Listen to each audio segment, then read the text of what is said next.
Hi everyone, it's Assaf Maizel from Right at Home Realty, and today I really wanted to show you this beautiful home in the heart of Stonehaven. And in the end of this video, I will share with you why right now might be one of the best timings for you to purchase this home. 724 Foxcroft Boulevard features 3-car garage with a total of 9 parking spaces, beautiful landscape in the front. The backyard features a brand new maintenance-free composite deck with a large area of entertainment for the family and friends. Total of 5+2 bedrooms, 5 bathrooms, and a legal basement apartment with a separate entrance. The main floor is what we usually refer to as the most important part of your home. And why?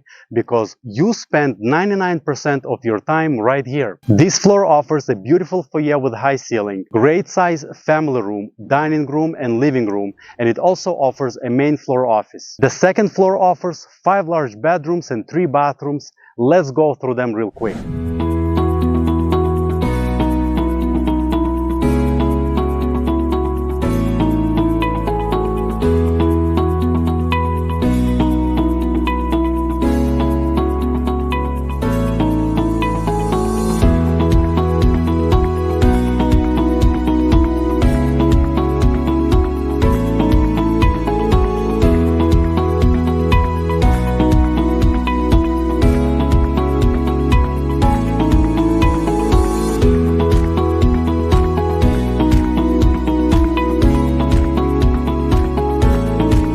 Now let's take a look at the legal basement apartment with a separate entrance. The basement has 2 full-size bedrooms with custom kitchen and large ground-level windows. These give you an option to receive a rental income between $2,000 to $2,500 a month. Now, in the beginning of the video, I promised to share the #1 reason why this timing right now might be the best timing to purchase a property like this in Stonehaven.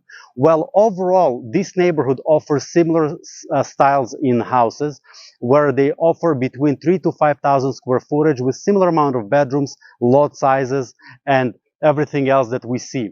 Now, usually the houses in these neighborhoods range between $2 to $3 million, and this property is listed at 1.7. This gives you an opportunity to make this home, your dream home, a reality. So let us know if you have any questions about this property, and we'll be more than happy to show it to you in person and answer any of your questions. Don't forget to share this video and subscribe to this channel, and I hope to see you soon in my next one.